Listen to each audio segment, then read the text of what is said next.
Hello friends, welcome back to our channel. നമ്മൾ ഇന്ന് കാണാൻ പോകുന്നത് സട്ടൻഡ്രു മാരുതു വാനിലെ എന്ന് പറയുന്ന തമിഴ് മൂവിയാണ്. കഥയിലേക്ക് കിടക്കുന്നതിന് മുമ്പ് എല്ലാവരും നമ്മുടെ വീഡിയോ ഒന്ന് ലൈക്ക് ചെയ്ത് സപ്പോർട്ട് ചെയ്യുക. മൂവിയുടെ തുടക്കത്തിൽ തന്നെ കാണിക്കുന്നത് കൊടൈക്കനാലിലുള്ള റിസോർട്ടിൽ ഉറക്കം നടന്ന നമ്മുടെ നായകനെയാണ്. ഒരു പെൺകുട്ടി വന്ന് അവനോട് ചോദിക്കുന്നുണ്ട്, നീ എന്താ ഈ റൂമിലെന്ന്. ഇത് ജാനകിയുടെ റൂമല്ലേ, അവൾ എവിടെ, മര്യാദയ്ക്ക് അവളെ വിളിക്കാൻ പറയുന്നു. നമ്മുടെ നായകന്റെ പേര് ചന്ദ്രു എന്നായിരുന്നു. അവൻ അകത്തേക്കൊന്ന് പരിശോധിച്ചിട്ട് പറയുന്നുണ്ട് ജാനകി ഇവിടെ ഇല്ലാന്ന്. എന്നാൽ ആ പെൺകുട്ടി ദേഷ്യപ്പെടുന്നു. തലേന്ന് രാത്രി നീ ഉണ്ടാക്കിയ പ്രശ്നങ്ങൾ പോരെ, ഇനി നീ എന്തിനാ ഓരോ പ്രശ്നങ്ങൾ ഉണ്ടാക്കുന്നത്. എന്നാൽ തനിക്ക് ശരിക്കും ജാനകി എവിടെയാണെന്ന് അറിയില്ല എന്ന് അവൻ പറയുന്നു. അവൻ പത്രം എടുത്തു നോക്കുമ്പോൾ അതിനകത്ത് എംഗേളിനെ കിഡ്നാപ്പ് ചെയ്യുകയും കൊലപ്പെടുത്തുകയും ചെയ്തു എന്നൊരു വാർത്ത കാണുന്നു. ആകെ ടെൻഷനായിട്ട് അവൻ ജാനകി അവിടെയെല്ലാം അന്വേഷിക്കാൻ നേരത്ത് രമേശ് എന്ന് പറയുന്ന ഒരു പയ്യനാകട്ടെ കുറച്ച് പോലീസുകാരെയും കൊണ്ടുവന്നിട്ട് പറയുന്നുണ്ട് ജാനകി ഇവൻ തന്നെയായിരിക്കും ഉപദ്രവിച്ചിരിക്കുകയെന്ന്. അങ്ങനെ പോലീസുകാര് ചന്ദ്രുവിനെ കൊണ്ടുപോയി ക്രൂരമായി മർദ്ദിക്കുന്നു. ഇനിയാണ് ചന്ദ്രു ആരാണെന്നും അവന്റെ സ്റ്റോറി എന്താണെന്നും കാണിക്കുന്നത്. അവൻ ഒരു സോഫ്റ്റ്വെയർ എഞ്ചിനീയർ ആയിരുന്നു. ഒരു ദിവസം അവൻ ഒരു കഫേയിൽ വെച്ചിട്ട് ജാനകി എന്ന് പറയുന്ന പെൺകുട്ടി ഭിക്ഷ എടുക്കുന്ന കുറച്ച് കുട്ടികൾക്ക് ആഹാരം വാങ്ങിക്കൊടുക്കുകയും അവരുടെ കൂടെ ഇരുന്ന് ആഹാരം കഴിക്കുകയും ചെയ്യുന്നത് അവൻ കാണുന്നു. ഈ ജാനകി ഒരു മിനിസ്റ്ററിന്റെ മകളായിരുന്നു. എന്നാൽ ജാനകിയുടെ അച്ഛനെ മിനിസ്റ്റർ ആക്കിയത്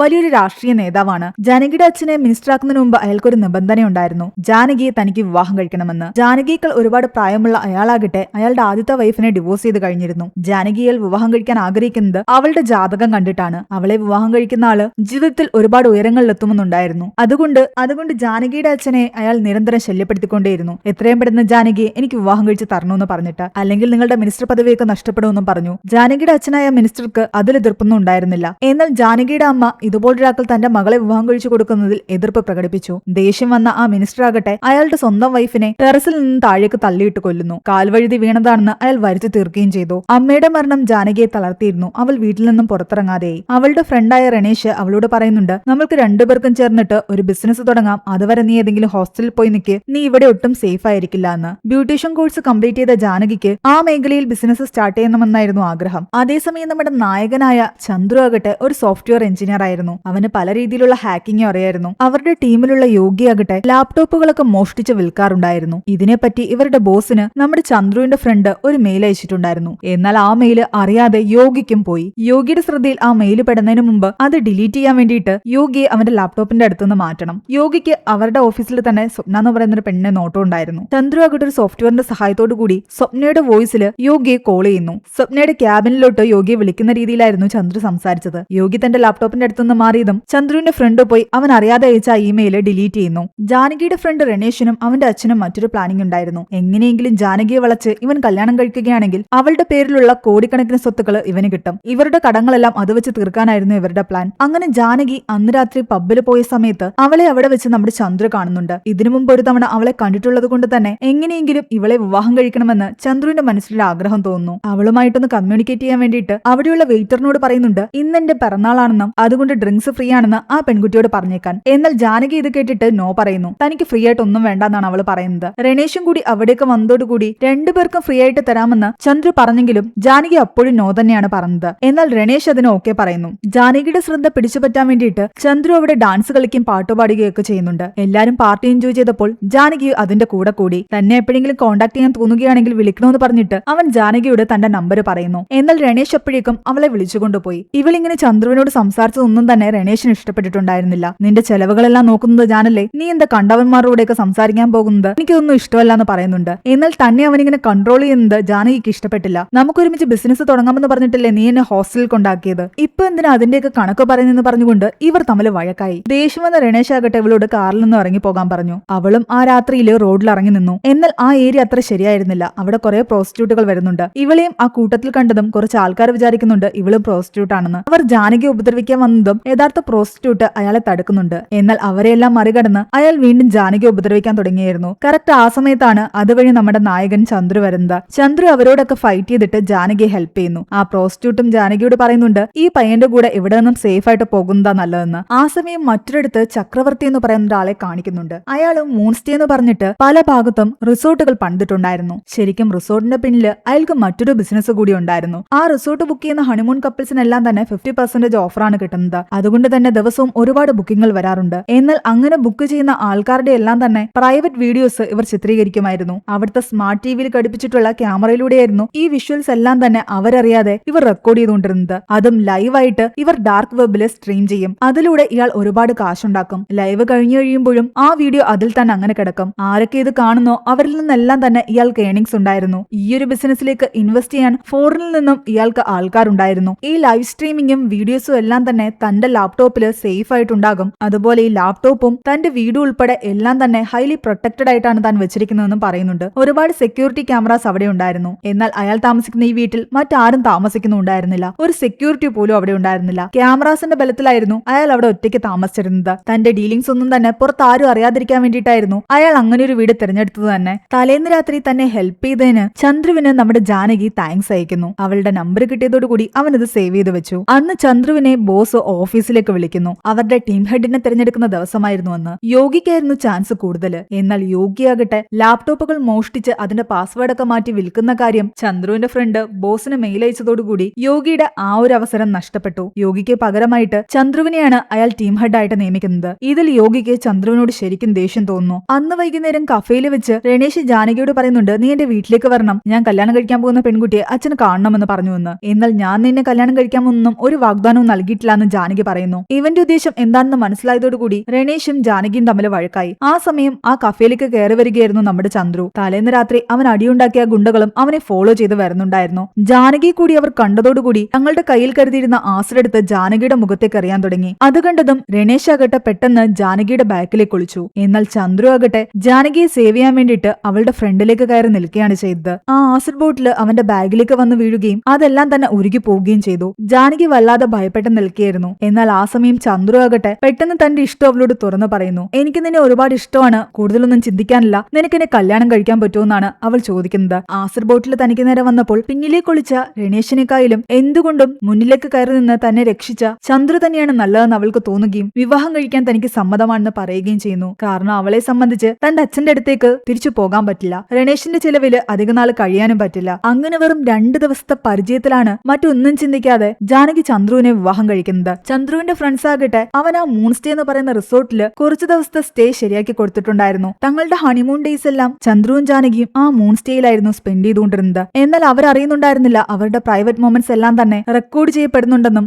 ലൈവായിട്ട് അതെല്ലാം തന്നെ അതിന്റെ ഓണർ ചക്രവർത്തി കാണുന്നുണ്ടെന്നും. അന്ന് രാത്രി ഹണിമൂൺ കപ്പിളിന് വേണ്ടിയിട്ട് ഈ ചക്രവർത്തി ഒരു സ്പെഷ്യൽ ഡിന്നർ അറേഞ്ച് ചെയ്തിട്ടുണ്ടായിരുന്നു. ബാക്കിയുള്ളവരൊക്കെ എവിടെയെന്ന് ചോദിക്കുമ്പോൾ അവരെയൊക്കെ ഞാൻ ഇന്നലെ കണ്ടായിരുന്നു എന്നാണ് ചക്രവർത്തി പറയുന്നത്. ചന്ദ്രുവിനെയും ജാനകിയെയും പറ്റി ഒരുവിധ എല്ലാ കാര്യങ്ങളും അയാൾക്ക് അറിയാമായിരുന്നു. ഇന്നലെ ചന്ദ്രുവിന്റെ പിറന്നാളല്ലായിരുന്നു, അതുകൊണ്ട് ഞാനൊരു കേക്കും കൂടി കൊണ്ടുവന്നു എന്നാണ് അയാൾ പറയുന്നത്. ഇതൊക്കെ നിങ്ങൾക്ക് എങ്ങനെ അറിയാമെന്ന് ചോദിക്കുമ്പോൾ ഈ റിസോർട്ടിൽ താമസിക്കുന്ന എല്ലാവരുടെയും വിവരങ്ങൾ താൻ എടുക്കാറുണ്ടെന്നാണ് അയാൾ പറയുന്നത്. ശരിക്കും ചന്ദ്രുവും ജാനകിയും അവിടെ വെച്ചാണ് കൂടുതൽ അറിയുന്നത്. ജാനകി അവൻ ആദ്യമായിട്ട് കണ്ടത് ആ കഫേയിൽ വെച്ചാണെന്നും സാധാരണ യാചകരായ കുട്ടികൾക്ക് ആരെങ്കിലും കാശ് കൊടുക്കുകയോ ആഹാരം വാങ്ങിക്കൊടുക്കുകയോ ഒക്കെ ചെയ്യാറുള്ളൂ എന്നും, എന്നാൽ ആദ്യമായിട്ടാണ് ഒരു പെൺകുട്ടി അവരുടെ കൂടെ ഇരുന്ന് ആഹാരം കഴിക്കുന്നത് കാണുന്നതെന്നും അവൻ പറയുന്നു. അങ്ങനെയായിരുന്നു അവളോട് അവൻ ഇഷ്ടം തോന്നി തുടങ്ങിയത്. അന്ന് ആസിഡ് അറ്റാക്കിൽ നിന്ന് തന്നെ രക്ഷിക്കുന്ന സമയത്ത് അവന്റെ കണ്ണിൽ അവളോടുള്ള പ്രണയം അവൾ കണ്ടിരുന്നു. അതുകൊണ്ടാണ് മറ്റൊന്നും ചിന്തിക്കാതെ പെട്ടെന്ന് അവൾ യെസ് പറഞ്ഞത്. ഇതേ സമയം ജാനകി ആരുടെ കൂടെയാണ് പോയിരിക്കുന്നതെന്നും അവളിപ്പോൾ എവിടെയാണെന്നും ഒക്കെ അവളുടെ അച്ഛനായിട്ടുള്ള മിനിസ്റ്ററും കണ്ടുപിടിച്ചിട്ടുണ്ടായിരുന്നു. അവൾ ചന്ദ്രുവിനെ വിവാഹം കഴിച്ചത് അയാൾ മനസ്സിലാക്കി. ചന്ദ്രു ഒരു അനാഥനായിരുന്നു. അവനൊരു ഓർഫനേജിലാണ് വളർന്നത്. കൂടാതെ 6 മാസം അവൻ മാനസികാരോഗ്യ കേന്ദ്രത്തില് ട്രീറ്റ്മെന്റ് എടുത്തിട്ടുണ്ടെന്നും അയാൾ മനസ്സിലാക്കി. ഇവിടെ ചന്ദ്രു ആകട്ടെ തന്റെ സ്റ്റോറി ജാനകിയോട് പറയുന്നു. താൻ ഒരു അനാഥാലയത്തിലാണ് വളർന്നത്. അച്ഛനും അമ്മയും ചെറുപ്പത്തിൽ തന്നെ മരിച്ചുപോയിരുന്നു. അനാഥാലയത്തിലെ ഗോപിയണ്ണനായിരുന്നു ആ കുട്ടികളുടെ എല്ലാം ചുമതല ഏറ്റെടുത്തിരുന്നത്. ഏതോ സ്ഥലത്ത് നിന്ന് ഡൊണേഷനുള്ള ക്യാഷും കളക്ട് ചെയ്ത് വരുന്ന വഴിക്ക് കുറച്ച് ആൾക്കാർ അയാളെ ആക്രമിക്കുകയും അയാളുടെ കയ്യിലെ പണം തട്ടിയെടുത്തിട്ട് അയാളെ കൊല്ലുകയും ചെയ്തു. ആ സംഭവം ശരിക്കും ചന്ദ്രുവിനെ ആകെ തകർത്തിട്ടുണ്ടായിരുന്നു. അവൻ മാനസികമായിട്ട് വല്ലാതെ ബുദ്ധിമുട്ട് അനുഭവിച്ചതുകൊണ്ടാണ് ഒരു സൈക്കാട്രിക് ട്രീറ്റ്മെന്റ് എടുത്തത്. ഇപ്പോൾ അവന്റെ അനാഥാലയത്തിലെ കുട്ടികളുടെ ചെലവുകളൊക്കെ ചന്ദ്രു കൂടി ചേർന്നിട്ടാണ് നോക്കുന്നത്. അതേസമയം ജാനകിയും തന്റെ കാര്യങ്ങളെല്ലാം അവനോട് തുറന്നു പറയുന്നു. തന്റെ അച്ഛൻ മിനിസ്റ്റർ ആണെന്നും അയാൾ തന്നെ ആർക്കാണ് വിവാഹം കഴിച്ചു കൊടുക്കാൻ തീരുമാനിച്ചിരുന്നതെന്നും കൂടാതെ അതിന് സമ്മതിക്കാത്തത് കാരണം തന്റെ അമ്മയെ കൊന്ന കാര്യങ്ങളും എല്ലാം തന്നെ അവൾ ചന്ദ്രുവിനോട് പറയുന്നു. എന്തൊക്കെയാണെങ്കിലും എല്ലാം ഒരുമിച്ച് ഫേസ് ചെയ്യാനായിരുന്നു അവരുടെ തീരുമാനം. കൊടൈക്കനാലിലെ ഹണിമൂണൊക്കെ കഴിഞ്ഞിട്ട് അവർ തിരിച്ചെത്തിയപ്പോൾ എവിടെയെങ്കിലും അവർക്ക് താമസിക്കാനൊരു സ്ഥലം വേണം. ജാനകി നല്ല രീതിയിലാണ് ജീവിക്കുന്നതെന്ന് അവളുടെ അച്ഛന് ബോധ്യപ്പെട്ടു കഴിഞ്ഞാൽ അയാൾ പിന്നെ പ്രശ്നം ഉണ്ടാക്കില്ല എന്ന് ഇവന്റെ കൊളീഗ്സും പറയുന്നു. യോഗിയാകട്ടെ ഇവനോട് പറയുന്നുണ്ട്, പലിശയ്ക്ക് പണം കൊടുക്കുന്ന കുറച്ച് ആൾക്കാരുണ്ട്, അവരെ ഞാൻ പരിചയപ്പെടുത്തി തരാം, അവരുടെ കയ്യിൽ നിന്ന് കാശ് വാങ്ങി എവിടെയെങ്കിലും ഒരു ഫ്ലാറ്റ് എടുക്കാൻ. ശരിക്കും തന്റെ ടീം ഹെഡ് സ്ഥാനം തന്നിൽ നിന്ന് ചന്ദ്രുവിന് കിട്ടിയത് കാരണം യോഗിക്ക് ചന്ദ്രുവിനോട് അസൂയ ഉണ്ടായിരുന്നല്ലോ. അവനിട്ടൊരു പണി കൊടുക്കാനായിരുന്നു യോഗിയുടെ തീരുമാനം.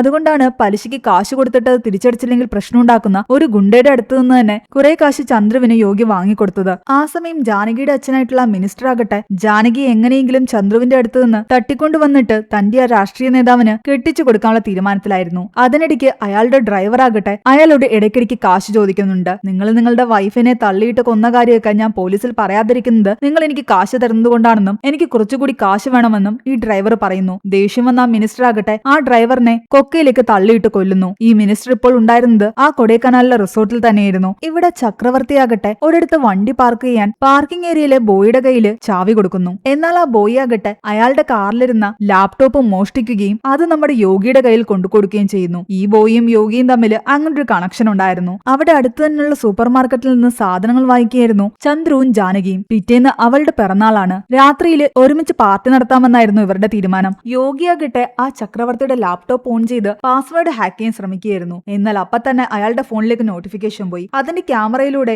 യോഗിയുടെ ഫേസ് അയാൾ കാണുന്നുണ്ടായിരുന്നു. ആ ലാപ്ടോപ്പിലൂടെ അയാൾ സംസാരിക്കാൻ ആരംഭിച്ചു. മര്യാദയ്ക്ക് ഇത് എടുത്തെടുത്ത് തന്നെ കൊണ്ടുവെക്കുന്നതാ നല്ലത്, ഇല്ലെങ്കിൽ ഞാൻ നിന്നെ വെറുതെ വിടില്ല എന്ന് പറയുന്നു. പേടിച്ചു പോയ യോഗിയാകട്ടെ ഇത് തിരിച്ചു കൊണ്ടുവെക്കാൻ തുടങ്ങി. എന്നാൽ ആ സമയമാണ് ചന്ദ്രുവും ജാനകിയും സൂപ്പർ മാർക്കറ്റിൽ നിന്നും ഇറങ്ങി തങ്ങളുടെ കാറിലേക്ക് കയറാൻ വരുന്നത് യോഗി കാണുന്നത്. ഇവർക്കിട്ടൊരു പണി കൊടുക്കാമെന്ന് കരുതിയിട്ട് യോഗിയാകട്ടെ ഈ ചക്രവർത്തിയുടെ ലാപ്ടോപ്പ് ചന്ദ്രുവും ജാനകിയും കാണാതെ അവരുടെ കാറിലേക്ക് വെക്കുന്നു. ഇതൊന്നും അറിയാതെ ജാനകിയെ ഫ്ളാറ്റിന്റെ അടുത്ത് ഡ്രോപ്പ് ചെയ്ത ശേഷം കാറ് പാർക്ക് ചെയ്യാൻ പാർക്കിംഗ് ഏരിയയിലേക്ക് പോയതായിരുന്നു ചന്ദ്രു. ചന്ദ്രുവിനെയും ജാനകിയും സൂപ്പർ മാർക്കറ്റിൽ വെച്ച് കണ്ടിട്ട് അവരെ ഫോളോ ചെയ്ത് രണേഷും അവിടേക്ക് വന്നിട്ടുണ്ടായിരുന്നു. ജാനകി ഫ്ളാറ്റിലേക്ക് കയറിപ്പോയി. ചന്ദ്രു കാറിൽ നിന്ന് ഇറങ്ങാൻ നേരത്താണ് ആ ലാപ്ടോപ്പ് കാണുന്നത്. അവൻ ഇതെടുത്ത് ഓണാക്കി നോക്കിയതും ചക്രവർത്തി അതിലൂടെ സംസാരിക്കാൻ ആരംഭിച്ചു. നിങ്ങളുടെ കയ്യിൽ ഈ ലാപ്ടോപ്പ് വന്നത് എങ്ങനെയാണ്? നിങ്ങളുടെ പേര് ചന്ദ്രു എന്നല്ലേന്ന്? ഞാൻ ആ കൊടൈക്കനാലിൽ വെച്ച് കണ്ട റിസോർട്ടിന്റെ ഓണർ ചക്രവർത്തിയാണെന്നും അയാൾ പറയുന്നു. മറ്റൊരാൾ ഈ ലാപ്ടോപ്പ് മോഷ്ടിച്ചായിരുന്നു. അയാളോട് മര്യാദയ്ക്ക് എന്റെ കാറിൽ തിരിച്ചു വെക്കാൻ പറഞ്ഞപ്പം പേടിച്ചിട്ട് അയാൾ നിങ്ങളുടെ കാറിൽ വെച്ചതാണ്. അതെനിക്കൊന്ന് തിരിച്ചു കൊണ്ടു തരണമെന്നും എനിക്കിന്ന് രാത്രി ഒരു സൂം മീറ്റിംഗ് ഉണ്ട്, അത്യാവശ്യമായിട്ടുള്ള ഡേറ്റ എല്ലാം അതിലുണ്ടെന്നും അയാൾ ചന്ദ്രുവിനോട് പറയുന്നു. താൻ ഇപ്പൊ തന്നെ കൊണ്ട് തന്നേക്കാമെന്നും ചന്ദ്രു പറഞ്ഞു. നിങ്ങളുടെ നമ്പറിലേക്ക് താൻ ലൊക്കേഷൻ അയച്ചിട്ടുണ്ടെന്നാണ് അയാൾ പറയുന്നത്. തന്റെ നമ്പറൊക്കെ എങ്ങനെ കിട്ടിയെന്ന് ചോദിക്കുമ്പോൾ എനിക്ക് നിങ്ങളെക്കുറിച്ചുള്ള എല്ലാ അറിവും ഉണ്ടെന്നാണ് അയാൾ പറയുന്നത്. ടെക്പരമായിട്ട് നല്ല ബുദ്ധിയുള്ള ആളായിരിക്കും ഇയാളെന്ന് ചന്ദ്രുവിന് മനസ്സിലായി. അയാൾ പറഞ്ഞ ലൊക്കേഷനിലേക്ക് അവൻ ആ ലാപ്ടോപ്പും കൊണ്ട് പോകുന്നതിന് മുമ്പ് താൻ ഇതുപോലൊരു ഇടത്തേക്ക് പോവുകയാണെന്ന് അവൻ ജാനകിയെ വിളിച്ച് പറഞ്ഞിരുന്നു. ആളൊഴിഞ്ഞ ഏരിയയിലായിരുന്നു ചക്രവർത്തിയുടെ വീട്. ആ വീട്ടിൽ വേറെ ആരും തന്നെ ഇല്ലാന്നും സെക്യൂരിറ്റിക്കായിട്ട് ക്യാമറകൾ മാത്രമാണുള്ളതെന്നും ചന്ദ്രുവിന് മനസ്സിലായി. അവിടുത്തെ ഓരോ സംവിധാനങ്ങളും അവൻ കണ്ടുകൊണ്ടാണ് മുകളിലേക്ക് കയറി പോകുന്നത്. ലാപ്ടോപ്പ് കിട്ടിക്കഴിഞ്ഞതും അയാൾ അവന് കുറച്ച് പണം എറിഞ്ഞു കൊടുക്കുന്നു. എന്നാൽ എനിക്കിതിന്റെ ആവശ്യമൊന്നുമില്ലാന്ന് പറഞ്ഞിട്ട് അവൻ തിരിച്ചിറങ്ങി പോകാൻ തുടങ്ങി. അപ്പോഴേക്ക് സമയം ഒരുപാട് കഴിഞ്ഞിട്ടുണ്ടായിരുന്നു. ആ റിസോർട്ടിലെ കപ്പിൾസിന്റെ വീഡിയോസ് ഒന്നും തന്നെ ലൈവായിട്ട് കാണാൻ പറ്റാത്തതിന്റെ വിഷമമായിരുന്നു ചക്രവർത്തിക്ക്. 303 നമ്പർ റൂമിൽ രഹസ്യമായിട്ടൊരു കപ്പിൾ വന്ന് താമസിക്കുന്നുണ്ടായിരുന്നു. അവരൊക്കെ ഉറക്കമായത് കാരണം ചക്രവർത്തി തന്റെ റിസപ്ഷനിലേക്ക് വിളിച്ചു പറയുന്നുണ്ട് കോംപ്ലിമെന്ററി ആയിട്ട് അവർക്കൊരു കേക്കും വൈൻ്റെ ബോട്ടിലും ഒക്കെ കൊണ്ടുകൊടുക്ക്, അവരെന്നാലും വീണ്ടും ഉണരുമെന്ന്. തന്റെ താക്കോൽ അവിടെ വെച്ച് മറന്നത് കാരണം അതെടുക്കാൻ കയറി വന്ന ചന്ദ്രു ഇത് കേൾക്കുന്നുണ്ട്. താക്കോൽ എടുക്കാൻ വേണ്ടിയിട്ട് അവൻ ടേബിളിലേക്ക് കുനിഞ്ഞതും ലാപ്ടോപ്പിൽ ഈ കപ്പിൾസിന്റെ വീഡിയോ അവൻ കാണുന്നു. അവനത് ശ്രദ്ധിച്ചു എന്ന് മനസ്സിലായതും ചക്രവർത്തി പെട്ടെന്ന് ലാപ്ടോപ്പ് ക്ലോസ് ചെയ്യുന്നു. അവനോട് ഇറങ്ങിപ്പോകാൻ പറഞ്ഞു. എന്തൊക്കെയോ കുറച്ച് ഡൗട്ടുകളോടുകൂടി ചന്ദ്രു അവിടെ നിന്നും വീട്ടിലേക്ക് എത്തി. എന്നാൽ ആ സമയം ന്യൂസിൽ ഗുജറാത്തിൽ എവിടെയോ ഇതുപോലെ കപ്പിൾസിന്റെ വീഡിയോ ലീക്ക് ആവുകയും അത് ഡാർക്ക് വെബിലും പോൺ സൈറ്റുകളിലും ചില ആൾക്കാർ കണ്ടിട്ട് അവരെ വിളിച്ച് അറിയിക്കുകയും അതിൽ മനംനൊന്ത് അവർ ആത്മഹത്യ ചെയ്യുകയും ചെയ്തു എന്നുള്ള വാർത്തയായിരുന്നു അവൻ കണ്ടത്. ആ വാർത്ത കേട്ടതും അവൻ ഏകദേശം ഉറപ്പായി ചക്രവർത്തിയും ഇങ്ങനെ എന്തൊക്കെയാണ് ചെയ്യുന്നത്. തങ്ങൾ ഒരുമിച്ചുള്ള വിഷ്വൽസും അയാളുടെ കയ്യിലുണ്ടാകും. ഇപ്പോൾ 303 നമ്പർ റൂമിലേക്ക് കേക്കും വൈനും കൊടുത്തുവിട്ട് അവരെ ഉണർത്തിയിട്ട് വീണ്ടും അവർക്കിടയിൽ നടക്കുന്ന കാര്യങ്ങളൊക്കെ അയാൾ ലൈവായിട്ട് കാണുകയായിരിക്കും. അത് മനസ്സിലാക്കിയ ചന്ദ്രു ആകട്ടെ റിസപ്ഷനിലേക്ക് വിളിച്ചിട്ട് 303 നമ്പർ റൂമിലേക്ക് കണക്ട് ചെയ്യാൻ പറയുന്നു. കണക്ട് ചെയ്തതും ആ കപ്പിൾസിനോട് അവൻ ഈ വിവരങ്ങളെല്ലാം പറയുന്നുണ്ട്. നിങ്ങൾ പെട്ടെന്ന് തന്നെ അവിടെ നിന്ന് വെക്കേറ്റ് ചെയ്തു പോകണം, നിങ്ങളെ ക്യാമറയിലൂടെ ആരൊക്കെ നിരീക്ഷിക്കുന്നുണ്ടെന്ന്. ആ കപ്പിൾ ഇത് കേട്ട് പാനിക് ആകുന്നു. പരസ്പരം ഇവർ ഇതിനെപ്പറ്റി സംസാരിക്കുന്നു. അവർ സംസാരിക്കുന്നതെല്ലാം ചക്രവർത്തിയും കേൾക്കുന്നുണ്ടായിരുന്നു. അവരെ ആരോ ഇൻഫോം ചെയ്തിട്ടുണ്ടെന്ന് ചക്രവർത്തിക്ക് മനസ്സിലായി. അവർ പോലീസിലേക്ക് പോകാതിരിക്കാൻ വേണ്ടിയിട്ട് ചക്രവർത്തിയാകട്ടെ അവരുടെ നമ്പറിലേക്ക് കോൾ ചെയ്തിട്ട് പറയുന്നുണ്ട് നിങ്ങളുടെ വിഷ്വൽസ് എല്ലാം എന്റെ കയ്യിലുണ്ട്, പോലീസിലേക്ക് പോയി കഴിഞ്ഞാൽ ഉറപ്പായിട്ടും വാട്സ്ആപ്പ് ഗ്രൂപ്പുകളിലെല്ലാം തന്നെ ഇത് താൻ ഷെയർ ചെയ്യുമെന്ന്. പേടിച്ചു പോയ അവരാകട്ടെ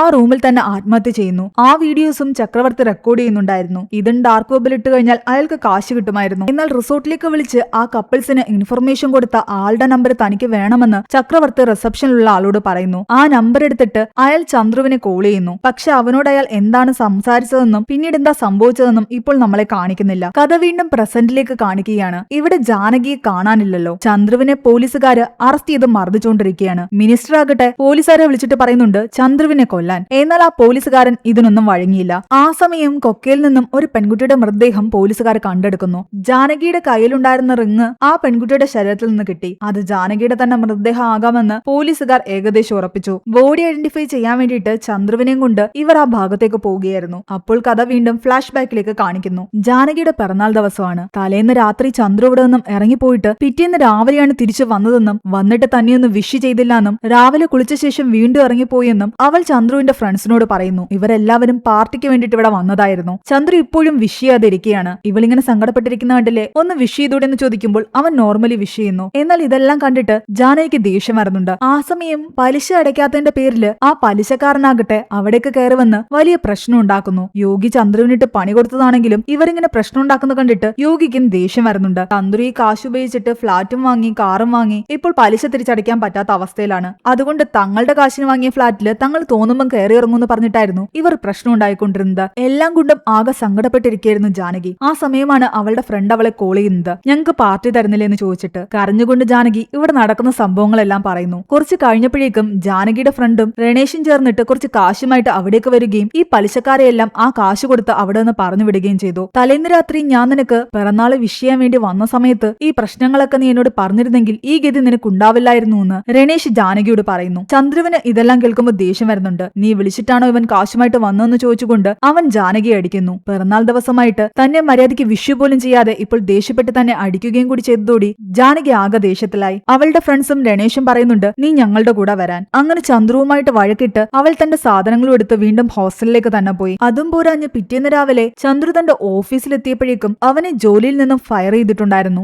6 മാസത്തോളം അവൻ സൈക്കാട്രിക് ട്രീറ്റ്മെന്റ് എടുത്തു എന്നുള്ള തെളിവ് ഇവർക്ക് ആരോ കൊടുത്തു. അങ്ങനെ ഒരാള് തങ്ങളുടെ കമ്പനിയിൽ ജോലി ചെയ്യേണ്ടെന്ന് പറഞ്ഞിട്ടാണ് അവർ അവനെ ടെർമിനേറ്റ് ചെയ്തത്. ആ സൈക്കാട്രിക് ട്രീറ്റ്മെന്റിന്റെ കാര്യം താൻ ജാനകിയോട് മാത്രമായിരുന്നല്ലോ പറഞ്ഞിരുന്നത്. അവളാണോ ഇവരെ അറിയിച്ചതെന്ന് ചന്ദ്രുവിന് ഡൗട്ട് തോന്നുന്നു. അവന്റെ ഫ്രണ്ട്സും ജാനകി തന്നെയായിരുന്നു കുറ്റപ്പെടുത്തിയത്. എന്നാൽ ജാനകിയാകട്ടെ ചന്ദ്രുവിനെ തേടി അവന്റെ ഓഫീസിലേക്ക് വരുമ്പോൾ അവരെല്ലാവരും അവളോട് വഴക്കിടുന്നു. അവൻ സൈക്കാട്രിക് പേഷ്യന്റ് ആണെന്ന് ഓഫീസിൽ അറിയിച്ച് അവനെ ജോലിയിൽ നിന്നും പുറത്താക്കിയത് നീയല്ലെന്ന് ചോദിക്കുന്നു. എന്നാൽ ഇതെല്ലാം കേട്ടുകൊണ്ട് ഇവരുടെ ബോസ് പറയുന്നുണ്ട് ജാനകിയല്ല അത് ചെയ്തതെന്നും ജാനകിയുടെ അച്ഛനായിട്ടുള്ള മിനിസ്റ്ററാണ് ആ ഇൻഫർമേഷൻ തന്നതെന്നും. എല്ലാവരും അങ്ങോട്ടും ഇങ്ങോട്ടും കളിച്ച് തങ്ങളെ തമ്മിൽ അകറ്റുകയാണെന്ന് ജാനകിക്ക് മനസ്സിലായി. ചന്ദ്രുവിന്റെ പ്രശ്നങ്ങൾ അവിടെയും തീരുന്നുണ്ടായിരുന്നില്ല. അവനെ ബ്ലാക്ക് ലിസ്റ്റ് ചെയ്തത് കാരണം മറ്റൊരു കമ്പനിയിലും അവന് ജോലി കിട്ടുന്നുണ്ടായിരുന്നില്ല. ആ പലിശക്കാര് ചന്ദ്രു നടത്തിക്കൊണ്ടിരുന്ന ആശ്രമവും കയ്യേറിയിട്ടുണ്ടായിരുന്നു. കുട്ടികളെല്ലാം തന്നെ പുറത്താക്കി. തൽക്കാലം ആ കുട്ടികളെല്ലാം തന്നെ അവൻ മറ്റൊരിടത്തേക്ക് മാറ്റി താമസിപ്പിച്ചെങ്കിലും അവിടെ സൗകര്യങ്ങളെല്ലാം കുറവായിരുന്നു. കുട്ടികളെ സേഫ് ആക്കണമെങ്കിൽ അവന് കുറെ കാശിന്റെ ആവശ്യമുണ്ട്. ആ സമയം രണേഷ് അവനെ വന്ന് കാണുന്നു. നിന്റെ ആശ്രമത്തിലെ കുട്ടികളെ നിനക്ക് നന്നായിട്ട് നോക്കണമെങ്കിൽ താൻ കാശ് തരാമെന്നും അതിന് പകരമായിട്ട്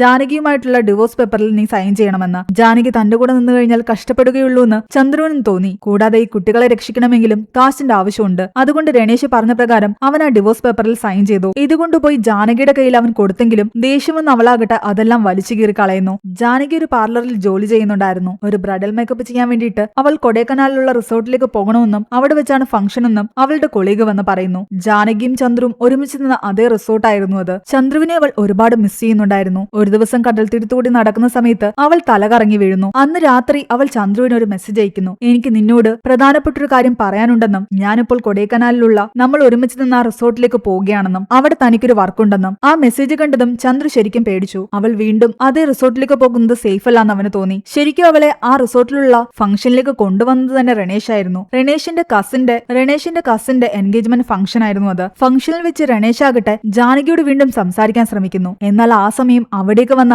ചന്ദ്രു ആകട്ടെ രണേഷിനെ അടിക്കുന്നു. ആ ഫംഗ്ഷനിടയിൽ വലിയ പ്രശ്നമായി. ചന്ദ്രു എല്ലാവരും കേൾക്കെ രണേഷിനോട് പറയുന്നുണ്ട് നീ നിന്റെ അച്ഛനും കൂടെ ചേർന്നിട്ട് ജാനകിയെ വളിക്കാൻ പ്ലാൻ ഇട്ടത് അവളുടെ സ്വത്തിന് വേണ്ടിയായിരുന്നില്ലേ എന്ന്. രണേഷ് എല്ലാവരോടും പറഞ്ഞിരുന്നതും ജാനകിക്ക് ഡൈവോഴ്സ് കിട്ടി അവളെ വിവാഹം കഴിക്കാൻ പോവുകയാണെന്നാണ്. എന്നാൽ ഇതൊന്നും ജാനകി അറിഞ്ഞിരുന്നില്ല. ഇവർ പരസ്പരം സംസാരിക്കുന്നതിലൂടെ രണേഷ് എല്ലാം പ്ലാൻ ചെയ്യുകയായിരുന്നു എന്ന് ജാനകിക്ക് മനസ്സിലായി. എന്നാൽ എല്ലാവരും തന്നെ മാത്രം കുറ്റപ്പെടുത്തുന്ന കണ്ടിട്ട് രണേഷ് ദേഷ്യത്തോടെ ചന്ദ്രുവിനെ നോക്കി പറയുന്നുണ്ട് നീയും ആ ഡിവോഴ്സ് പേപ്പറിൽ സൈൻ ചെയ്തത് ഞാൻ നിനക്ക് കാശ് ഓഫർ ചെയ്തതുകൊണ്ടല്ലേ എന്ന്. ഇത് കേട്ടതും ജാനകി വീണ്ടും ഞെട്ടി. ചന്ദ്രുവും തന്നെ ചതിക്കുകയായിരുന്നു എന്ന് അവൾ തെറ്റിദ്ധരിക്കുന്നു. എന്നാൽ ആ കുട്ടികൾക്ക് വേണ്ടിയിട്ടാണ് അവൻ ആ സൈൻ ഇട്ടതെന്നൊന്നും തന്നെ അവൻ ആ സമയം അവളോട് പറയാൻ പറ്റിയില്ല. അവൾ ദേഷ്യപ്പെട്ട് തന്റെ റൂമിലേക്ക് പോയി. കഥ വീണ്ടും പ്രസന്റിലേക്ക് വരുന്നു. കൊക്കയിൽ നിന്ന് കിട്ടിയ പെൺകുട്ടിയുടെ ബോഡി ഐഡന്റിഫൈ ചെയ്യാൻ പോയ ചന്ദ്രു ആകട്ടെ ആ ബോഡി കണ്ടിട്ട് പറയുന്നുണ്ട് ഇത് ജാനകിയുടെ ബോഡി അല്ലാന്ന്. അവളുടെ കയ്യിൽ ഒരു ടാറ്റു ഉണ്ടായിരുന്നു എന്ന്. എന്റെ ജാനകി ആ മിനിസ്റ്റർ തന്നെയായിരിക്കും കിഡ്നാപ്പ് ചെയ്ത് വെച്ചിരിക്കുന്നത്. നിങ്ങൾ എല്ലാവരും ചേർന്നിട്ട് അവളെ കണ്ടുപിടിച്ച് തരണമെന്ന് പറഞ്ഞിട്ട് ചന്ദ്രു മീഡിയയുടെ മുന്നിൽ കരയുന്നുണ്ട്. ആ സമയം എല്ലാവരുടെയും ഫോണിലേക്ക് ഒരു വീഡിയോ വരുന്നു. ആ മിനിസ്റ്റർ തന്റെ ഡ്രൈവറെ കൊക്കയിലേക്ക് തള്ളിയിട്ട് കൊല്ലുന്നതായിട്ട്. ആ ഡ്രൈവറുടെ ബോഡിയും പോലീസുകാര് കണ്ടെടുത്തിട്ടുണ്ടായിരുന്നു. മിനിസ്റ്ററിന്റെ കൂടെ ഉണ്ടായിരുന്ന മറ്റൊരാളാണ് ഈ വീഡിയോ ഷൂട്ട് ചെയ്തത്. അയാൾ ഇത് പുറത്തുവിട്ടതായിരുന്നു. ഇതോടെ ആ മിനിസ്റ്ററിനെ പോലീസ് അറസ്റ്റ് ചെയ്യുന്നു. അപ്പോഴും ജാനകി എവിടെയെന്നുള്ള ചോദ്യമായിരുന്നു എല്ലാവരിലും ബാക്കിയുണ്ടായിരുന്നത്. ആ റിസോർട്ടിന്റെ അടുത്തുള്ള ഒരു വീട്ടിലെ CCTV വിഷ്വൽസ് പരിശോധിച്ചപ്പോൾ അതുവഴി നടന്നുപോയ ജാനകിയെ ആ റിസോർട്ടിന്റെ ഉടമയുടെ കാറിലേക്ക് സ്പ്രേ ഉപയോഗിച്ച് ബോധം കെടുത്തി ആരോ കൊണ്ടുപോകുന്നത് ഇവർ കണ്ടെത്തി. പക്ഷെ റിസോർട്ടിന്റെ ഉടമ ചക്രവർത്തി മിസ്സിംഗ് ആയിരുന്നു. ആ കൊടൈക്കനാൽ കൊടൈക്കനാലിലെ റിസോർട്ടിനടുത്തുള്ള അയാളുടെ ഒരു ഗസ്റ്റ് ഹൗസ് പരിശോധിച്ചപ്പോൾ അവിടെ നിന്നും ആ റിസോർട്ടിൽ താമസിച്ചിരുന്ന ഒരു പയ്യന്റെ ബോഡി കണ്ടെത്തുന്നു. ഇടയ്ക്ക് ഒരു പയ്യനും പെൺകുട്ടിയും ആത്മഹത്യ ചെയ്തിട്ടുണ്ടായിരുന്നില്ലേ, അതിൽ ആ പയ്യന്റെ ബോഡിയായിരുന്നു കണ്ടെത്തിയത്. കൂടുതൽ അന്വേഷണത്തിൽ ഈ പയ്യന്റെ കൂടെ ഉണ്ടായിരുന്ന പെൺകുട്ടിയുടെ മൃതദേഹമാണ് ഇപ്പോൾ കൊക്കയിൽ നിന്ന് കിട്ടിയതെന്നും മനസ്സിലായി. റിസോർട്ടിൽ പോയി അന്വേഷിച്ചപ്പോഴാകട്ടെ നേരത്തെ ഉണ്ടായിരുന്ന മാനേജർ ആയിരുന്നില്ല അവിടെ ഉണ്ടായിരുന്നത്. പഴയ മാനേജർ പോയി എന്നും താൻ 2 ദിവസം മുമ്പാണ് ജോയിൻ ചെയ്തതെന്നുമാണ് അയാൾ പറയുന്നത്. ചക്രവർത്തിയുടെ കാറാകട്ടെ എയർപോർട്ടിന്റെ അടുത്ത് നിന്നും കണ്ടെത്തി. അയാളുടെ ഫോൺ ആകട്ടെ എയർപോർട്ടിൽ വെച്ചിട്ട് അയാൾ മറ്റാരുടെയോ ലഗേജിൽ ഇട്ടിരിക്കുന്നു. മിക്കവാറും അയാൾ കാർ ഉപേക്ഷിച്ച് ഫോൺ ഉപേക്ഷിച്ചിട്ട് എവിടേക്കെങ്കിലും കടന്നു കളഞ്ഞതാകാമെന്നായിരുന്നു എല്ലാവരുടെയും ഡൗട്ട്. 6 വർഷം മുമ്പായിരുന്നു അയാളുടെ വൈഫുമായിട്ട് ഡിവോഴ്സ് ആയത്. ആ സ്ത്രീയെ വിളിച്ചിട്ട് ഇവർ ക്വസ്റ്റ്യൻ ചെയ്യുന്നു. ചക്രവർത്തിയെ കുറിച്ച് കൂടുതൽ അന്വേഷിക്കുന്നു. അയാൾ ഒരു സൈക്കോ ആണെന്നും താനും അയാളും തമ്മിലുള്ള പ്രൈവറ്റ് മൊമെന്റ്സ് എല്ലാം തന്നെ താൻ അറിയാതെ റെക്കോർഡ് ചെയ്തിട്ട് അത് ഒറ്റയ്ക്ക് കണ്ടിരുന്ന് ആസ്വദിക്കുകയായിരുന്നു അയാളുടെ പണിയെന്നാണ് അയാളുടെ വൈഫ് പറയുന്നത്. ബാത്റൂമിൽ പോലും അയാൾ ക്യാമറ വെച്ചു തുടങ്ങി. തന്റെ സഹോദരി വീട്ടിൽ വന്നപ്പോൾ അവളുടെയും പ്രൈവറ്റ് വീഡിയോസ് അയാൾ റെക്കോർഡ് ചെയ്തു. അതോടുകൂടി അയാളുമായിട്ടുള്ള ബന്ധം ഉപേക്ഷിക്കാൻ ഞാൻ തീരുമാനിച്ചു. പോലീസിൽ പറഞ്ഞു കഴിഞ്ഞാൽ ഈ വീഡിയോസ് എല്ലാം പുറത്തുവിടുമെന്ന് ഭീഷണിപ്പെടുത്തിയതുകൊണ്ടാണ് ഡിവോഴ്സ് വാങ്ങിപ്പോയത്. ചക്രവർത്തിയുടെ ഗസ്റ്റ് ഹൗസ് കൂടാതെ അയാൾക്ക് ലേക്ക് ഏരിയയിൽ സ്വന്തമായിട്ടൊരു വീട് കൂടി ഉണ്ടായിരുന്നു. പോലീസുകാരും ചന്ദ്രുവും ചേർന്നിട്ട് അവിടേക്ക് പോകുന്ന വഴിക്ക് ചന്ദ്രുവിനെ ഒരുപാട് അടിച്ചതിന്റെ പേരിൽ ആ പോലീസുകാരൻ അവനോട് സോറി പറയുന്നു. ജാനകിയെ താൻ സ്നേഹിച്ചതിന്റെ പേരിലും അവളെ വിവാഹം കഴിച്ചതിന്റെ പേരിലും ആ മിനിസ്റ്റർ തന്റെ MD വരട്ടി തന്റെ ജോലി കളയിച്ച കാര്യമെല്ലാം തന്നെ പോലീസുകാരനോട് ചന്ദ്രു പറയുന്നു. പക്ഷെ അപ്പോഴും ചക്രവർത്തി ഇങ്ങനെ വീഡിയോസ് ഒക്കെ ലീക്ക് ചെയ്യുന്ന കാര്യത്തെ പറ്റിയൊന്നും തന്നെ അവൻ പോലീസുകാരോട് പറഞ്ഞിട്ടുണ്ടായിരുന്നില്ല. പോലീസുകാരുടെ മുന്നിൽ ചക്രവർത്തി ഇപ്പോൾ ഒരു സീരിയൽ കില്ലറായിരുന്നു. അയാൾ ഡ്രൈവറെയും കൊന്നു, റിസോർട്ടിലുള്ള 2 ആൾക്കാരെയും കൊന്നു. ഇപ്പോൾ ജാനകിയെ കടത്തിക്കൊണ്ട് പോയിരിക്കുന്നു. ആ പോലീസുകാരനാകട്ടെ ചന്ദ്രുവിനോട് പറയുന്നുണ്ട്, ലൈഫിൽ നിനക്ക് എന്താവശ്യം വന്നാലും നീ എന്റെ അടുത്ത് വരണമെന്ന്. നിന്നെ ഉപദ്രവിച്ചതിന് പകരമായിട്ട് താൻ എന്ത് വേണമെങ്കിലും ചെയ്യാമെന്ന്. നീ ഒരു കൊല ചെയ്താൽ പോലും ധൈര്യമായിട്ട് എന്റെ അടുത്ത് വന്നോളാനാണ് ആ പോലീസുകാരൻ പറയുന്നത്. ആ മിനിസ്റ്റർ കാരണം ഓൾറെഡി നീ നിന്റെ ജീവിതത്തിൽ ഒരുപാട് അനുഭവിച്ചു കഴിഞ്ഞു. എന്നാൽ ആ സമയം ചന്ദ്രു ആകട്ടെ നടന്ന കാര്യങ്ങളെല്ലാം ആലോചിക്കുന്നു. അന്ന് രാത്രി റിസോർട്ടിൽ വെച്ചിട്ട് ഡിവോഴ്സ് വാങ്ങിയതിന് പകരമായിട്ട് ഇവൻ കാശ് വാങ്ങിയെന്ന് രമേശ് പറഞ്ഞിട്ടുണ്ടായിരുന്നില്ലേ. ആ ദേഷ്യത്തിൽ റൂമിലേക്ക് പോയ ജാനകിയെ കാണാൻ ചന്ദ്രു ചെന്നിട്ടുണ്ടായിരുന്നു. നീ എന്തൊക്കെയോ കാര്യങ്ങൾ എന്നിൽ നിന്ന് മറയ്ക്കുന്നുണ്ട്, മര്യാദയ്ക്ക് സത്യം പറയുന്നതാ നല്ലത്. താൻ പ്രഗ്നന്റ് ആണ്, നമ്മളുടെ കുഞ്ഞിന് മേൽ തൊട്ട് സത്യം ചെയ്യണമെന്ന് അവൾ പറയുന്നു. അപ്പോഴാണ് അവൾ പ്രഗ്നന്റ് ആണെന്നുള്ള കാര്യം തന്നെ അവന് മനസ്സിലാകുന്നത്. അത് പറയാൻ വേണ്ടിയിട്ടായിരുന്നു അവനെ അവൾ ഇവിടേക്ക് വിളിച്ചത്. അവളോട് എല്ലാ സത്യങ്ങളും ചന്ദ്രു തുറന്നു പറയുന്നു. അന്ന് രാത്രി ചക്രവർത്തിയുടെ സത്യങ്ങളെല്ലാം മനസ്സിലാക്കി ആ റിസോർട്ടിലെ കപ്പിൾസിനെ രക്ഷിക്കാൻ അവൻ ഫോൺ ചെയ്ത ശേഷം അവനാണ് ഫോൺ ചെയ്തതെന്ന് മനസ്സിലാക്കി ചക്രവർത്തി അവനെ കോൾ ചെയ്തിട്ടുണ്ടായിരുന്നില്ലേ. തന്റെ വീട്ടിലേക്ക് തിരിച്ചു വരാനാണ് അപ്പോൾ ചന്ദ്രുവിനോട് അയാൾ ആവശ്യപ്പെട്ടത്. എന്നാൽ ചന്ദ്രു വരുന്നതിന് മുമ്പ് അവനെ അവിടെ വെച്ച് കൊല്ലാൻ വേണ്ടിയിട്ട് തറയിലെല്ലാം പ്ലാസ്റ്റിക് കവർ നിരത്തി അവിടുത്തെ സെക്യൂരിറ്റി ക്യാമറാസ് എല്ലാം തന്നെ ഓഫാക്കി അയാൾ അവന് വേണ്ടി കാത്തിരിക്കുകയായിരുന്നു. അകത്തേക്ക് കയറിയപ്പോ തന്നെ കൊല്ലാനാണ് അയാളുടെ പ്ലാൻ എന്ന് ചന്ദ്രുവിന് മനസ്സിലായി. ചന്ദ്രു ആ കപ്പിൾസിനോട് സത്യം തുറന്നു പറഞ്ഞത് കാരണം അവർ ആത്മഹത്യ ചെയ്തുവെന്നും ആ വീഡിയോയൊക്കെ ഞാൻ റെക്കോർഡ് ചെയ്ത് അതും ഡാർക്ക് വെബിലിട്ട് കാശുണ്ടാക്കുകയാണെന്ന് ഇയാൾ പറഞ്ഞു. ഇതോടുകൂടി ചന്ദ്രുവിന് ഭ്രാന്ത് പിടിക്കുന്ന പോലെ തോന്നി. താൻ അവരെയൊക്കെ ഹെൽപ്പ് ചെയ്യാൻ ശ്രമിച്ചപ്പോൾ അവരുടെയൊക്കെ അവസ്ഥ ഇതാണ്. അതുപോലെ ഇയാൾ ഒരുപാട് പേരുടെ വീഡിയോ റെക്കോർഡ് ചെയ്തിട്ടുണ്ട്. അതൊക്കെ അവർ അറിയുന്ന നിമിഷം അവരുടെ ലൈഫ് സ്പോയിലാകും, അവരുടെ മാനസിക അവസ്ഥ തന്നെ മാറും, അവരും ചിലപ്പോൾ ആത്മഹത്യ ചെയ്തേക്കാം. ചന്ദ്രുവിനെ അവിടെ വെച്ച് കൊല്ലാൻ വേണ്ടിയിട്ട് അയാൾ തോക്കെടുത്തെങ്കിലും ചന്ദ്രു അവിടെ ഉണ്ടായിരുന്ന ബോട്ടിൽ പൊട്ടിച്ച് അയാളുടെ കഴുത്തിലേക്ക് കുത്തിയിറക്കി. ഇയാൾ ഈ വീഡിയോസ് പുറത്തുവിട്ടാലല്ലേ ഒരുപാട് പേരുടെ ജീവിതം നശിക്കുന്നത്. അതുകൊണ്ട് ഇയാളെ തന്നെ ഇല്ലാതാക്കാനായിരുന്നു അവന്റെ ശ്രമം. അയാൾക്ക് ചെറിയൊരു ജീവൻ മാത്രമേ ബാക്കി ഉണ്ടായിരുന്നുള്ളൂ. അയാളുടെ ബോഡി ഒരു കവറിലാക്കി അയാളുടെ ബ്ലഡ് വീണ ആ ഫ്ലോറിൽ കിടന്ന കവറും എല്ലാം തന്നെ അവൻ അവിടെ നിന്നും വണ്ടിയിലേക്ക് എടുത്തിടുന്നു. തന്റെ ഫിംഗർ പ്രിന്റ് പറ്റിയ സ്ഥലങ്ങളെല്ലാം അവൻ ക്ലീൻ ആക്കി. അയാളുടെ ലാപ്ടോപ്പ് എടുത്തുകൊണ്ട് അവൻ അവിടെ നിന്ന് നേരെ പോകുന്നത് ഒഴിഞ്ഞൊരു റെയിൽവേ ട്രാക്കിന്റെ അടുത്തേക്കാണ്. പോകുന്ന വഴിക്ക് ബ്ലാക്കിൽ മദ്യം വിൽക്കുന്ന ആൾക്കാരുടെ കയ്യിൽ നിന്ന് ഒരു കുപ്പി മദ്യവും വാങ്ങി. രാജകരുടെ അടുത്ത് നിന്നും ഒരു പഴയ മുണ്ടും എടുത്ത് അയാളുടെ ഡ്രസ്സെല്ലാം ഉരിച്ച ശേഷം ഈ മുണ്ട് അയാളെ ധരിപ്പിച്ച് അയാളെ റെയിൽവേ ട്രാക്കിൽ കൊണ്ടിടുന്നു. എന്നിട്ട് അയാളുടെ വായിലേക്ക് മദ്യക്കുപ്പിയും വെച്ചു കൊടുത്തു. മദ്യപിച്ച് ബോധം കെട്ട് റെയിൽവേ ട്രാക്കിൽ വന്ന് കിടന്നതുപോലെയാണ് അവൻ അയാളെ കൊണ്ട് കിടത്തിയിരുന്നത്. ചെറിയ ജീവൻ ബാക്കിയുണ്ടായിരുന്ന അയാളെ അതുവഴി വന്ന ട്രെയിൻ എടുക്കുകയും അയാൾ മരിക്കുകയും ചെയ്തു. അയാളുടെ ലാപ്ടോപ്പിൽ നിന്നും അവൻ എല്ലാ വീഡിയോസും ഡിലീറ്റ് ചെയ്യുകയും അയാൾ അപ്ലോഡ് ചെയ്ത സൈറ്റുകളിലെല്ലാം പോയിട്ട് അതും ഡിലീറ്റ് ചെയ്യുകയും അവൻ ചെയ്തിട്ടുണ്ടായിരുന്നു. അയാളെ പൊതിഞ്ഞിട്ടിരുന്ന ആ കവറുകളെല്ലാം തന്നെ അവൻ കത്തിച്ചു കളഞ്ഞു. ഒരു എവിഡൻസ് അവൻ ബാക്കി വെച്ചില്ല. അതിനുശേഷം അയാളുടെ വണ്ടി വീട്ടിൽ തന്നെ തിരിച്ചു കൊണ്ടിട്ടിട്ടാണ് അവൻ അന്ന് രാത്രി തന്റെ വീട്ടിലേക്ക് പോയത്. ഈ ടെൻഷനെല്ലാം കൊണ്ടാണ് അവൻ അന്ന് രാത്രി ജാനകിക്ക് ബർത്ത്ഡേ വിഷ് ചെയ്യാതിരുന്നത്. പിറ്റേന്ന് രാവിലെയും അവൻ ഒന്നും മിണ്ടാതെ ആകെ ടെൻഷനോട് കൂടി പുറത്തു പോയതോടുകൂടി ജാനകിയും ആകെ സങ്കടത്തിലായി. അവൻ അത് രാവിലെ തന്നെ പോയത് തന്റെ ഓഫീസിലേക്കാണ്. അവിടെ എത്തി ആ സൗണ്ട് മോഡുലേഷൻ ചെയ്യുന്ന ആപ്പിന്റെ സഹായത്തോടു കൂടി റിസോർട്ടിലേക്ക് വിളിക്കുന്നു. 303 നമ്പറിലെ കപ്പിൾസ് ആത്മഹത്യ ചെയ്തുവെന്നും അവരുടെ വീട്ടുകാർ അവരുടെ റിലേഷൻഷിപ്പിനെ പറ്റി അറിഞ്ഞതുകൊണ്ടാണെന്നും അതുകൊണ്ട് അവരുടെ ബോഡി താൻ പറഞ്ഞ പ്രകാരം ഔട്ട് ഹൗസിൽ കൊണ്ടുവയ്ക്കാനും കൂടാതെ ഇവിടെ നിന്നും കുറച്ച് ദിവസത്തേക്ക് മാറി നിൽക്കാനും പറഞ്ഞു. ഇതെല്ലാം ചക്രവർത്തിയുടെ വോയിസിലായിരുന്നു അവൻ അയാളോട് പറഞ്ഞത്. ചക്രവർത്തിയാണെന്ന് അയാളും വിശ്വസിച്ചു. ഇത്രയും കാര്യങ്ങൾ അവൻ അന്ന് രാത്രി റിസോർട്ടിൽ വെച്ചിട്ട് ജാനകിയോട് പറഞ്ഞിട്ടുണ്ടായിരുന്നു. പോലീസ് സ്റ്റേഷനിലേക്ക് പോയി കഴിഞ്ഞാൽ എന്തിനാ കൊല ചെയ്തെന്ന് ചോദിക്കും. അയാൾ ചെയ്ത കാര്യങ്ങളൊന്നും എനിക്ക് പോലീസുകാരോട് തുറന്നു പറയാൻ പറ്റില്ല. കാരണം വീഡിയോയിൽ ഉൾപ്പെട്ടിരിക്കുന്ന ആൾക്കാരൊക്കെ ഈ സത്യം മനസ്സിലാക്കി കഴിഞ്ഞാൽ അവരുടെ മാനസിക നില എന്തായിത്തീരുമെന്ന് എനിക്കറിയില്ല അറിയില്ല, അതുകൊണ്ട് ആ നേരത്ത് ഞാൻ അയാളെ കൊന്നുകളഞ്ഞെന്ന് പറയുന്നു. പക്ഷെ ജാനകിയാകട്ടെ അവനെ കംപ്ലീറ്റ്ലി സപ്പോർട്ട് ചെയ്യുകയായിരുന്നു. കാശ് വാങ്ങി ഡിവോഴ്സ് ചെയ്തത് ആശ്രമത്തിലെ കുട്ടികൾക്ക് വേണ്ടിയിട്ടാണെന്നും കൂടാതെ അവന്റെ കൂടെ ഇരുന്ന് കഴിഞ്ഞാൽ നീ കുറച്ചുകൂടി ഹാപ്പി ആയിരിക്കുമെന്ന് ചിന്തിച്ചിട്ടാണെന്നും അവൻ അവളോട് പറയുന്നു. വൃത്തികെട്ടൊരു കാര്യം ചെയ്യുന്ന ഒരുത്തനെ നീ കൊന്നിരിക്കുന്നത്, അതുകൊണ്ട് നീ ഒരിക്കലും വിഷമിക്കേണ്ട കാര്യമില്ലാന്നും കൂടി അവൾ പറഞ്ഞു. അതിനുശേഷം എന്താ സംഭവിച്ചെന്ന് അവൾ അവനോട് ചോദിക്കുമ്പോൾ അവൻ പറയുന്നുണ്ട്, റെയിൽവേ പോലീസ് അനാഥ ശവമാണെന്ന് കരുതിയിട്ട് അയാളുടെ മൃതദേഹം എരിച്ചു കളഞ്ഞു എന്നാണ്. അപ്പോഴും ചക്രവർത്തി മിസ്സിംഗ് ആണെന്ന് ആരെങ്കിലും കംപ്ലൈന്റ് കൊടുത്തു കഴിഞ്ഞാൽ അന്വേഷിക്കില്ലെന്ന് ചോദിച്ചപ്പോൾ അതിനു വേണ്ടിയിട്ടും തന്റെ കെണി തയ്യാറാക്കി വെച്ചിട്ടുണ്ടെന്ന് ചന്ദ്രു പറയുന്നു. അയാളുടെ റിസോർട്ടിന്റെ ബാക്കിലുള്ള ഔട്ട് ഹൗസിലൊരു ഡെഡ് ബോഡിയും ലേക്കിനടുത്തുള്ള അയാളുടെ വീട്ടിലൊരു ഡെഡ് ബോഡി ഇരിക്കുന്ന രീതിയിൽ താൻ ആ കപ്പിൾസിന്റെ ഡെഡ് ബോഡി എല്ലാം തന്നെ പ്ലേസ് ചെയ്തിട്ടുണ്ടെന്ന് അവൻ പറയുന്നു. ഈ രണ്ടുപേരെയും കൊന്നിട്ട് അയാൾ ഒളിവിൽ പോയെന്ന് പോലീസുകാർ കരുതിക്കൊള്ളും. എന്നാൽ അതൊട്ടും സ്ട്രോങ് അല്ല എന്നും പോലീസുകാർക്ക് വീണ്ടും ഡൗട്ട് തോന്നുന്നു ജാനകി പറയുന്നു. കാരണം അവൾ ഒരുപാട് ക്രൈം നോവൽസ് വായിക്കുന്ന കൂട്ടത്തിലായിരുന്നു. ചക്രവർത്തിയെ ഒരു സീരിയൽ കില്ലറാക്കി മാറ്റണം, മിനിസ്റ്ററുടെ മകളെ അയാൾ തട്ടിക്കൊണ്ടുപോയിന്ന് വരുത്തണം, അപ്പോൾ കുറച്ചുകൂടി കേസ് സ്ട്രോങ് ആയിരിക്കും. അതിനുവേണ്ടി ഇവർ ഒരു പ്ലാൻ ഇട്ടു. ചക്രവർത്തിയുടെ വണ്ടിയിൽ ചന്ദ്രു തന്നെ ജാനകിയെ തട്ടിക്കൊണ്ടു പോകുന്നതായിട്ട് അവർ ചിത്രീകരിച്ചു. ആ വീടിന്റെ ഫ്രണ്ടിൽ ക്യാമറ ഉണ്ടെന്ന് മനസ്സിലാക്കി തന്നെയായിരുന്നു അവിടെ വെച്ച് ആ തട്ടിക്കൊണ്ടുപോകൽ അവർ പ്ലാൻ ഇട്ടത്. അതിനുശേഷം ലേക്ക് സൈഡിലുള്ള ചക്രവർത്തിയുടെ വീട്ടിലേക്ക് പോയി അവിടെ അവൻ വെച്ചിരുന്ന ആ കപ്പിൾസിലെ പെൺകുട്ടിയുടെ ബോഡി എടുക്കുകയും ആ ബോഡിയിൽ ജാനകിയുടെ ഡ്രസ്സ് ധരിപ്പിച്ചിട്ട് അവർ മലമുകളിൽ നിന്ന് താഴേക്ക് തള്ളിയിടുകയും ചെയ്തു. അവളുടെ റിങ്ങും ആ ഡെഡ് ബോഡിയിൽ ഇട്ടിട്ടുണ്ടായിരുന്നു. അതിനുശേഷം തിരിച്ചു വന്ന് അതേ വീട്ടിൽ തന്നെ അവളെ കെട്ടിയിട്ടു. ഉടനെ തന്നെ പോലീസുകാര് ചക്രവർത്തി അന്വേഷിച്ച് ഇവിടേക്ക് വരുമെന്നും പോലീസുകാരുടെ കൂടെ വന്ന് നിന്നെ ഞാൻ രക്ഷിക്കുമെന്നും ചന്ദ്രു അവൾക്ക് വാക്കുകൊടുത്തു. അങ്ങനെ ജാനകി അവിടെ ആക്കിയ ശേഷം അവൻ നേരെ റിസോർട്ടിലേക്ക് പോയി രാത്രി മുഴുവൻ അവിടെ ഇരുന്ന് മദ്യപിച്ചു. ഇന്ന് രാവിലെ ആ പെൺകുട്ടി വന്ന് വാതിൽ തുറക്കുന്നു. ജാനകി എവിടെയെന്ന് അന്വേഷിക്കുന്നു. ഇതായിരുന്നു നമ്മൾ മൂവിയുടെ തുടക്കത്തിൽ കാണിച്ചത്. അവരുടെ പ്ലാനിംഗ് എല്ലാം സക്സസ് ആയി. പോലീസുകാരുടെ കൂടെ ചക്രവർത്തിയുടെ ലെഗ് സൈഡിലുള്ള വീട്ടിലേക്ക് വരികയും അവിടെ നിന്നും ജാനകിയെ പോലീസുകാരും ചന്ദ്രുവും ചേർന്നിട്ട് രക്ഷിക്കുകയും ചെയ്തു. എല്ലാവരുടെയും മുന്നിൽ ഇവർ നല്ലൊരു കപ്പിളായിരുന്നു. സീരിയൽ കില്ലറായ ചക്രവർത്തി ഇവളെയും തട്ടിക്കൊണ്ടുപോയി കൊല്ലാനാണ് പ്ലാനിട്ടത്. അങ്ങനെയാണ് പോലീസുകാർ കരുതിയത്. ആ ചക്രവർത്തിയെ തങ്ങൾ അന്വേഷിക്കുന്നുണ്ടെന്നും എത്രയും പെട്ടെന്ന് അയാളെ പിടികൂടുമെന്നും പോലീസുകാർ പറയുന്നു. അവർ അന്വേഷിച്ചുകൊണ്ടിരിക്കുന്ന ചക്രവർത്തി ഓൾറെഡി തന്നെ എരിഞ്ഞ് ചാമ്പലായ കാര്യം അവർക്കറിയില്ലല്ലോ. അതുകൊണ്ട് സമാധാനത്തോടു കൂടി ചന്ദ്രുവും ജാനകിയും പോലീസ് സ്റ്റേഷനിൽ നിന്ന് പുറത്തേക്കിറങ്ങി. മിനിസ്റ്ററും അകത്തായി ചക്രവർത്തിയും മരിച്ചു. ആ സമാധാനത്തിൽ അവർ പുതിയൊരു ജീവിതം ആരംഭിച്ചു. അവിടെയാണ് ഈ ഒരു മൂവി അവസാനിക്കുന്നത്. മൂവിയുടെ സ്റ്റോറി എങ്ങനെയുണ്ടായിരുന്നു നിങ്ങൾ താഴെ കമന്റ് ചെയ്യുക. എക്സ്പ്ലനേഷൻ ഇഷ്ടപ്പെട്ടെങ്കിൽ വീഡിയോ ലൈക്ക് ചെയ്യാനും നമ്മുടെ ചാനൽ സബ്സ്ക്രൈബ് ചെയ്യാനും മറക്കണ്ട.